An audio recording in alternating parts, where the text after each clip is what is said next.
ইচ্ছা, আশা, প্রত্যাশা, আকাঙ্ক্ষা এসবই তো মানব সমাজের চালিকা শক্তি, তাই না? যদি কেউ আপনাকে প্রশ্ন করে যে আপনি কে, তবে আপনার উত্তর কি হবে? বিবেচনা করুন।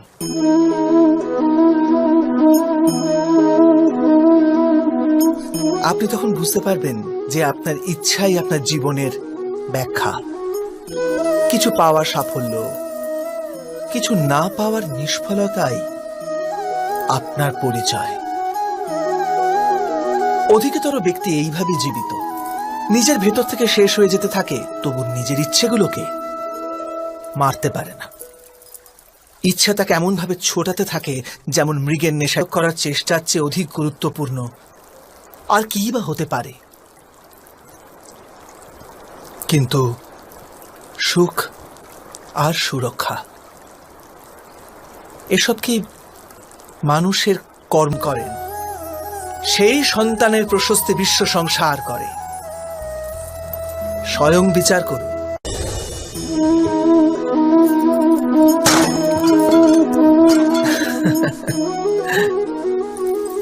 কখনো কখনো কোনো ঘটনা মানুষের জীবনের সমস্ত পরিকল্পনা ভেঙে দেয়, আর মানুষ সেই আঘাতকে জীবনের কেন্দ্র বানিয়ে নেয়। কিন্তু ভবিষ্যৎ কি মানুষের পরিকল্পনার আধারে নির্মিত হয়? না। যেভাবে কোনো উঁচু পর্বতে যে ব্যক্তি সর্বপ্রথম চড়ে, সেই পর্বতের পাদদেশে বসে সে যা পরিকল্পনা করে, সেই পরিকল্পনায় কি তাকে পর্বতের শিখরে পৌঁছে দিতে পারে? না। বাস্তবে সে ব্যক্তি যত উপরে ওঠে, তত নিত্য নতুন পরীক্ষা, নতুন বিড়ম্বনা, নতুন ধরনের অবরোধের সম্মুখীন হয়। প্রত্যেক পদে তার পরবর্তী পদক্ষেপ ঠিক করতে হয়। প্রত্যেক পদে তাকে পরিকল্পনা বদলাতে হয়। না হলে যদি পুরাতন পরিকল্পনা তাকে খাদের দিকে ঠেলে দেয়, সে পর্বতকে নিজের যোগ্য করে তুলতে পারে না, কেবল নিজেকে পর্বতের যোগ্য করার চেষ্টা করতে পারে। আচ্ছা, জীবনের ক্ষেত্রেও তো এমনই হয়। যখন মানুষ তার জীবনের কোনো একটি বাধা, কোনো একটি অবরোধকে জীবনের কেন্দ্র বানিয়ে নেয়, নিজের জীবনের গতি থামিয়ে দেয়, তখন সে তার জীবনে সফল হতে পারে না সুখ আর শান্তি প্রাপ্ত করতে। অর্থাৎ জীবনকে নিজের যোগ্য করার চেষ্টার বদলে স্বয়ং নিজেকে জীবনের যোগ্য করে তোলার চেষ্টাই কি সাফল্য আর সুখের একমাত্র মার্গ নয়? স্বয়ং বিচার করুন।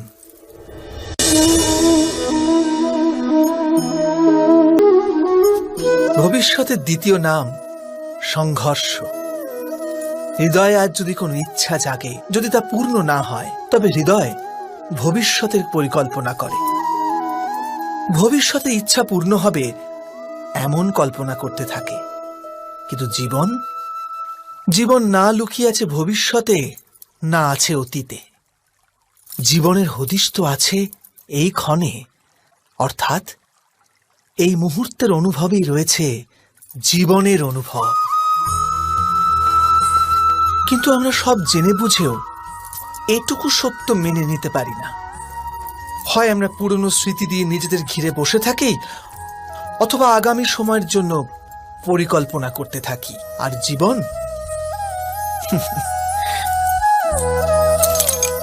জীবন বয়ে চলে।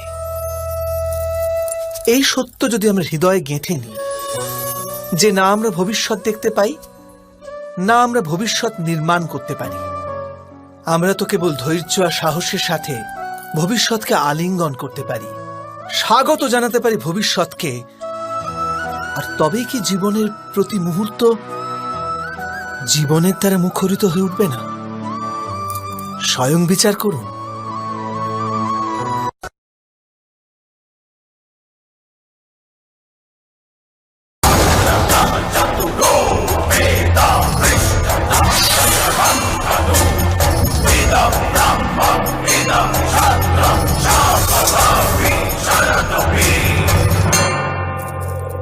Namaste.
পূর্বপুরুষের ইচ্ছা, আশা, মহতাকাঙ্ক্ষা, ক্রোধ, বিবাদ, প্রতিশোধ, এ সব কিছুর ভার নতুন প্রজন্মকে এমনও হন যারা নিজের পৌরুষ আর শ্রমের দ্বারা সেই দুর্বলতাকে পরাজিত করে দেন।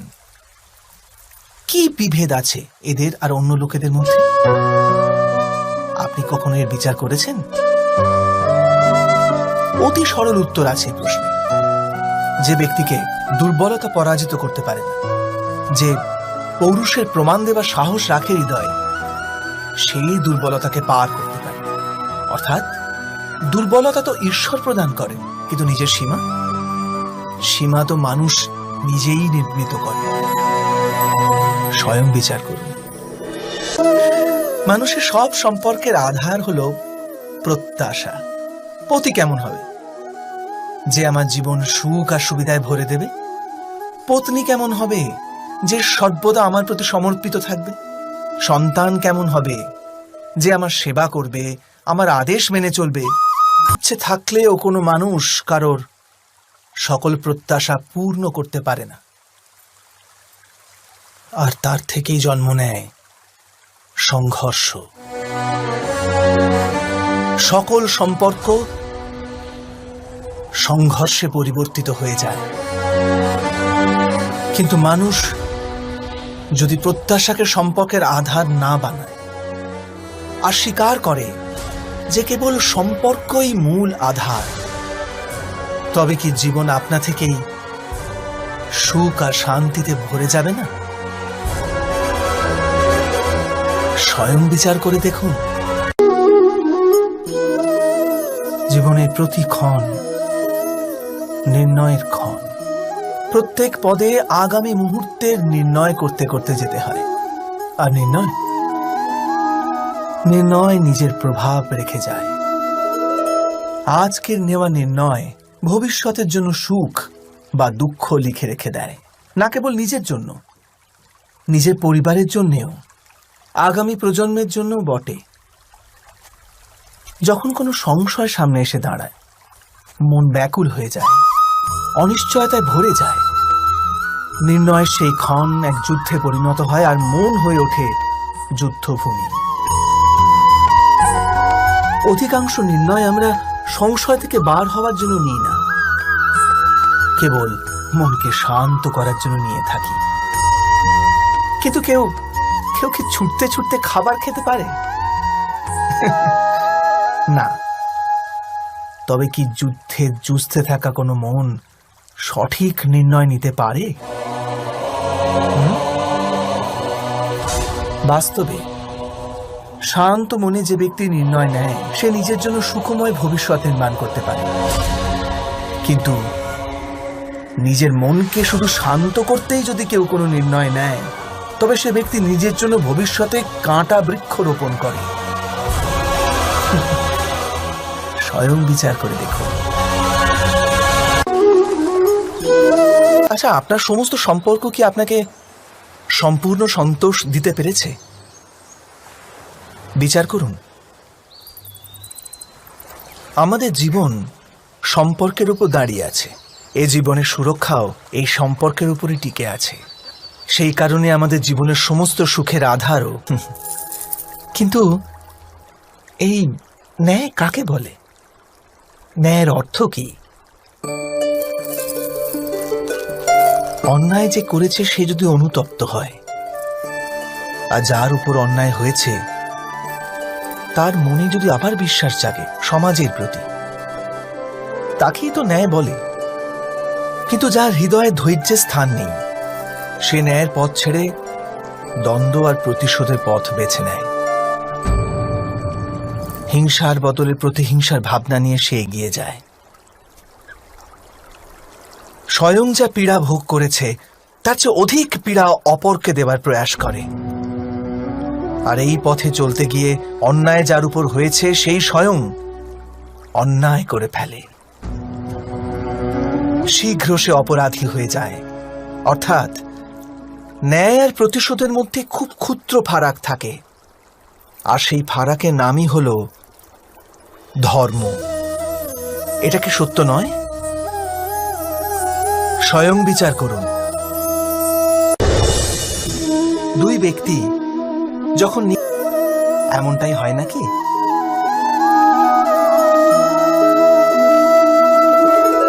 কিন্তু যদি আমরা একে অপরের স্বতন্ত্রতাকে সম্মান করি, তাহলে কোনো সীমার প্রয়োজনীয়তাই পড়ে না। অর্থাৎ যে প্রকারে বোঝাপড়া যে কোনো সম্পর্কে দেহ, ঠিক সেইভাবেই স্বতন্ত্রতা সে সম্পর্কের আত্মা নয় কি? স্বয়ং বিচার করুন।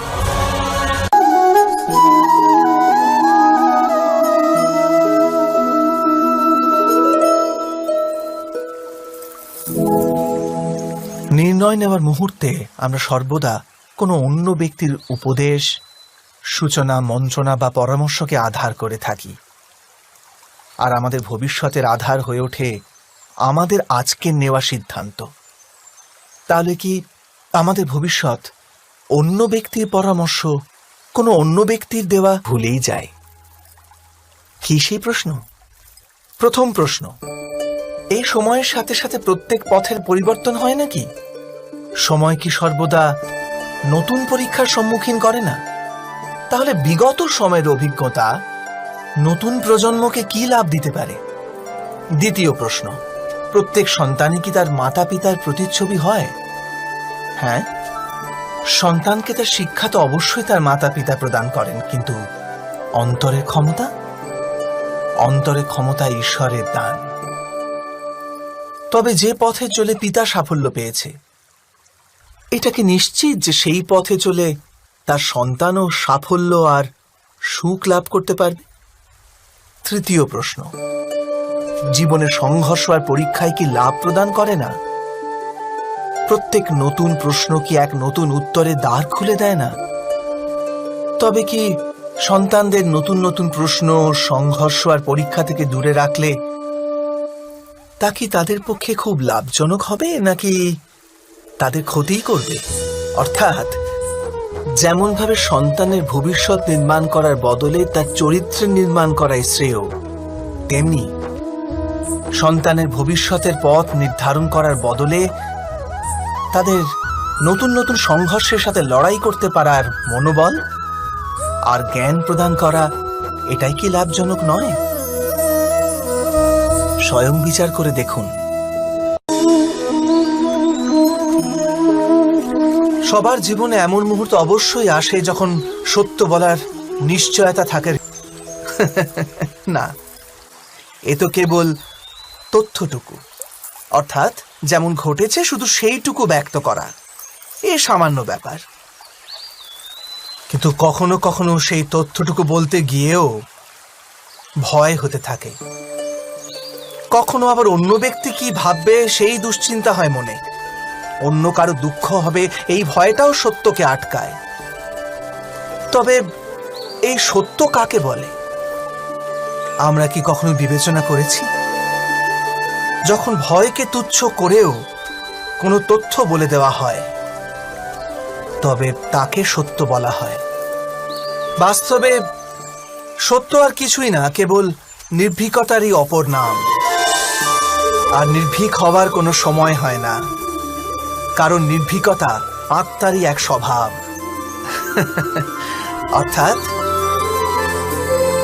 অর্থাৎ জীবনের প্রত্যেকটি ক্ষণই সত্য বলার ক্ষণ নয় কি?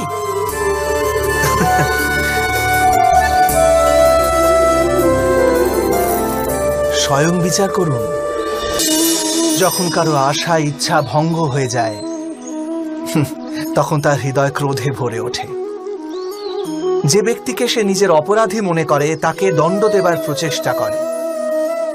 কিন্তু আমাদের ইচ্ছা বা আশা ভঙ্গ হওয়া সর্বদাই কি কারো অপরাধে হয়? ইচ্ছা অপূর্ণ থাকার তো অনেক কারণ হতে পারে। কিছু ইচ্ছা দৈবের কারণে ভঙ্গ হয়, আর কিছু ভবিষ্যতে দুঃখের কারণ দূর করার জন্য আমরা আজ পরিকল্পনা করি। কিন্তু কালকের সংকটকে আজ নির্মূল করার চেষ্টা করলে আমরা লাভবান হই নাকি আমরা ক্ষতিগ্রস্ত হই? এই প্রশ্ন নিজের চিরজন্ম হয়েছে। এটাই তো জগতের নিয়ম।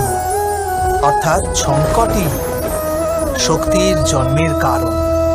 প্রত্যেক ব্যক্তি যখন সংকট থেকে বেরিয়ে আসে তখন সে এক পদ আগে এগিয়ে যায়, অধিক উজ্জ্বলতা, অধিক আত্মবিশ্বাস লাভ করে, না কেবল নিজের জন্য, সমগ্র বিশ্বের জন্য বটে। এটা কি সত্য নয়? বাস্তবে সংকটের জন্ম মানে একটি সুযোগের জন্ম, নিজেই নিজেকে বদল করার, নিজের চিন্তাধারাকে আরো উঁচুতে নিয়ে যাওয়ার সুযোগ, নিজের আত্মাকে অধিক বলবান আর অধিক জ্ঞানমণ্ডিত করার সুযোগ। যে এটা করতে পারে তার কোনো সংকট আসে না, কিন্তু এমনটা যে করতে পারে না সে তো স্বয়ংই এক সংকট হয়ে পড়ে এই বিশ্বের জন্য। বিবেচনা করুন।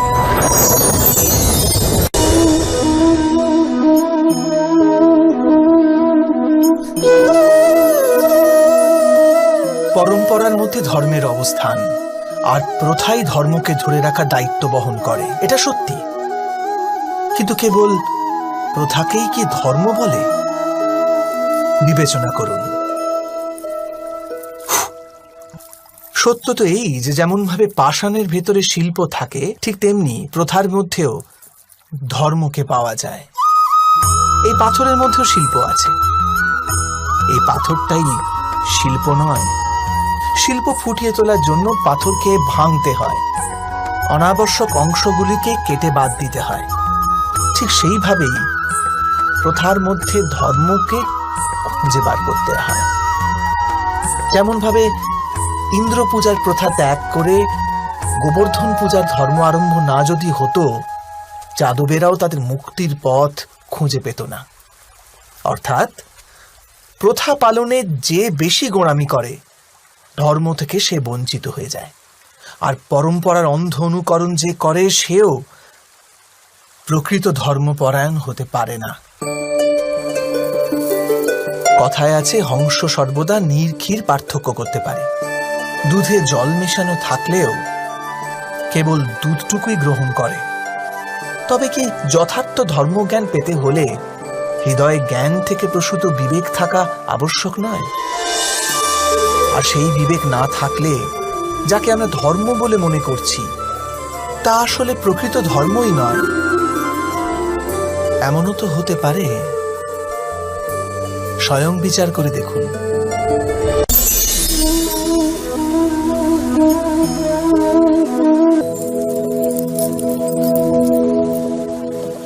ভবিষ্যৎকে আধার করে সবাই আজকে নির্ণয় করতে চায়। ভবিষ্যতে সুখ লাভ হবে, ভবিষ্যৎ সুরক্ষিত হবে, এমন নির্ণয় আজ করার প্রয়াস করতে থাকে সবাই। আপনি নিজের জীবনেই দেখুন, আপনার অধিকতর নির্ণয়ের মূলে ভবিষ্যতের চিন্তা থাকে না। আর কেনই বা হবে না? নিজের জীবনকে সহজ ও সুখময় বানিয়ে তোলার প্রচেষ্টা করার অধিকার সবার আছে। কিন্তু ভবিষ্যৎ তো কেউ জানে না, কেবল কল্পনাই করা যেতে পারে। তবে জীবনের সমস্ত গুরুত্বপূর্ণ নির্ণয় কল্পনার উপর নির্ভর করেই আমরা করি।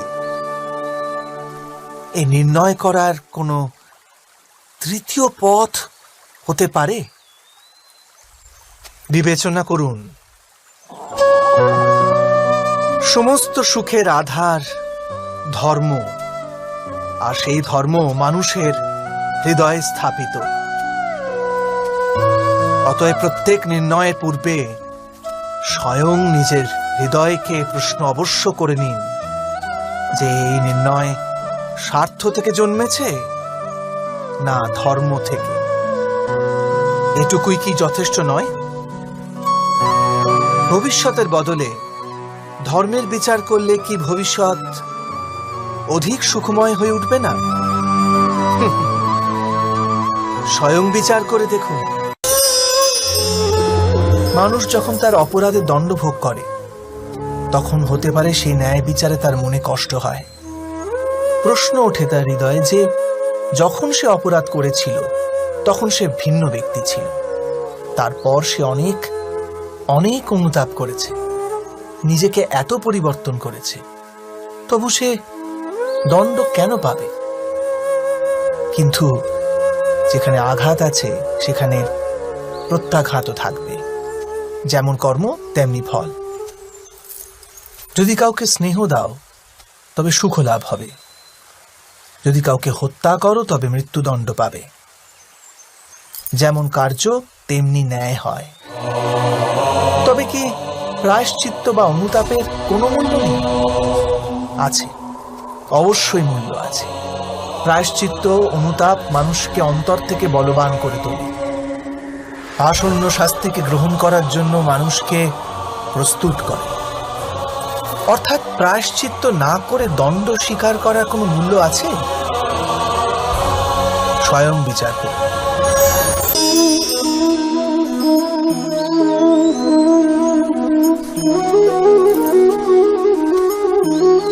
যখন নিজের কোনো ভালো কাজের বদলে দুঃখ লাভ হয়, অথবা কেউ দুষ্কর্ম করেও সুখ লাভ করে, তখন মন অবশ্যই এটা ভাবতে বসে যে তাহলে ভালো কর্ম করার, ধর্মের পথে চলার তাৎপর্যটা কি? কিন্তু দুরাত্মাকে কি ভোগ করতে হয় সেটাও দেখুন। দুষ্কর্ম যে করে তার হৃদয় সর্বদা চঞ্চল থাকে, ব্যাকুল হতে থাকে। মনে সর্বদা নতুন নতুন সংঘর্ষ উৎপন্ন হয়। অবিশ্বাস তাকে সারা জীবন ছোটাতে থাকে। একে কি সুখ বলে? যে ব্যক্তি ধর্মের পথে চলে, সর্বদা সুকর্মে রত থাকে, সৎ চরিত্র ব্যক্তির হৃদয় সর্বদা শান্ত থাকে। পরিস্থিতি তার জীবনে সুখের পথে বাধা হয়ে দাঁড়ায় না। সমাজে তার সম্মান ও মনে সন্তোষ অক্ষত থাকে সর্বদা। অর্থাৎ ভালো ব্যবহার ভবিষ্যতে সুখের পথ দেখায় না, ভালো ব্যবহার নিজেই সুখ দেয়। অথবা দুর্ব্যবহার ভবিষ্যতে দুঃখের পথ দেখায় না, অধর্ম সেই মুহূর্তে দুঃখকে উৎপন্ন করে। ধর্ম থেকে সুখ পাওয়া যায় না, ধর্মই স্বয়ং সুখ।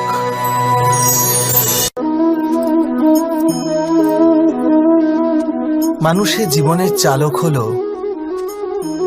ভয়।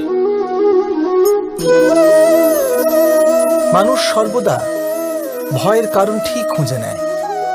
জীবনে যে পথ আমরা বেছে নিই, সেই বেছে নেওয়ার পিছনেও আমাদের ভয়ই কাজ করে। কিন্তু